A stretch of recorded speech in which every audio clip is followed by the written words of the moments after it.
The Youth Criminal Justice Act recognizes the importance of involving families, victims, and communities in the youth criminal justice system. One way in which this is being done is through conferences. Under the Act, a conference is defined as a group of people brought together to give advice to decision makers such as police officers and judges.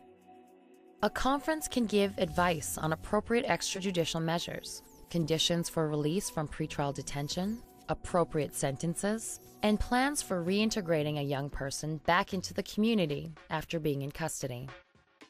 An extrajudicial conference can be a situation where we get a larger group of people together rather than just a judge and a Crown prosecutor and the people that happen to be in a courtroom. Get a larger group of people together, in a sense, a community made up of the offender and his supporters, the victim and that person's supporters, and perhaps some other individuals that are interested in the case. It takes a restorative approach, it takes a community approach in the sense that it's initiated by, most of the time, the Crown or the judge or the Justice of Peace. And what they do, they bring the youth, whoever is involved in the youth life, and the community members that's involved in the youth life, and before they sentence, they take into consideration the opinion, or everyone gets to voice their opinion on this. So the judge is able to make a more informed decision. The purpose of these conferences is to bring together people who have been involved in an offense in a way that really takes into account that it's a relationship that's been harmed, not just laws that have been broken. And the meetings are usually attended by 3 of our youth members, an adult advisor who's there to give input and advice, the offender, and often, although it's not necessary, the victim will be there. At the end of the conference, we come to an agreement and we come up with a resolution that we then propose to the court. It's very informal, it's very personal, and so it's a very different conversation than you might have with a police officer or with a lawyer or with a social worker or especially a judge. There was just so much going through my head, you know, like the biggest thing I was worried about was at the time was am I gonna go to jail?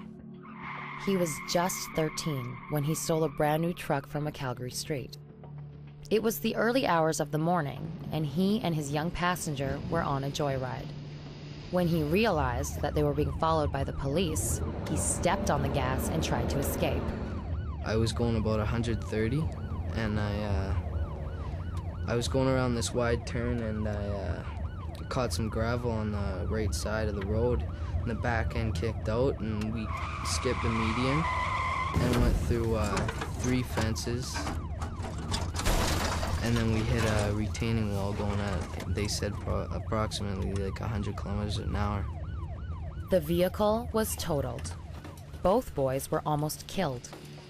After he was charged, the young driver was referred to a Calgary program that targets offenses that are serious enough to warrant custody.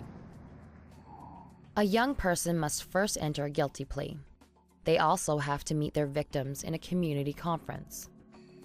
The interests and needs of victims are clearly recognized in the YCJA and encourage their participation in community-based approaches. I thought I kind of owed it to them, you know, even though I didn't know them. You know, if they wanted to, you know, I was willing.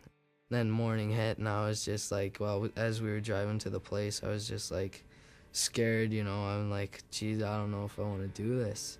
I wasn't worried about meeting him. I wanted to see where this person was coming from. We were probably anxious. We wanted to meet him to see what was going on and, what kind of punk was this? And then I get there, and I'm just well, they probably were just like me when I was little, you know, maybe not with some of the crime and whatever, but yeah, they were down to earth, and they were pretty cool about it, you know. I was amazed. I thought, I know I would just be flipping out if someone stole my truck. So we ended up meeting them, and he had brought his whole family, and me and my husband went and met with them. And so we got to tell him how we felt about the situation. And we told him how angry and disappointed we were, and how we were concerned about his life, that he could have killed himself, killed his best friend. And, some of us shed tears, and his mom, and it was a great opportunity to get involved with this.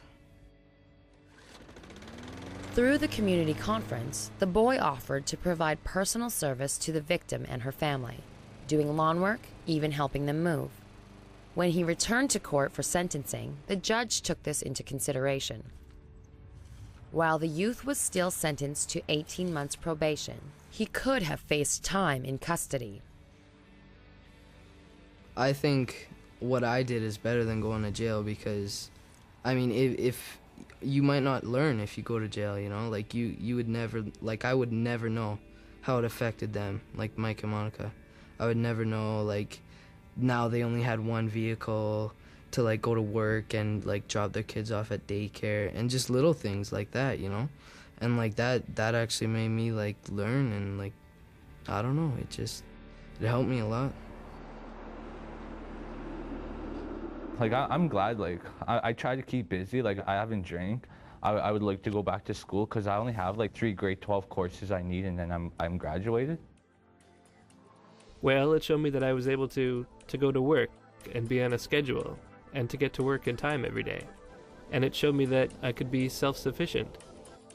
Now I know that there is a purpose to life. The Youth Criminal Justice Act is the legal foundation upon which Canada's youth criminal justice system is built. It recognizes that in order to protect society, youth who commit crimes must be held accountable through measures that are proportionate to the seriousness of the offense. The measures taken should also aim to promote the rehabilitation of youth, to help them successfully reintegrate back into society and prevent them from committing further offenses. Across the country, the Government of Canada, provincial and territorial governments, police, lawyers, judges, and others are working in close partnership with communities and families to ensure that Canada has a fair and effective youth justice system that helps to keep our streets and communities safe.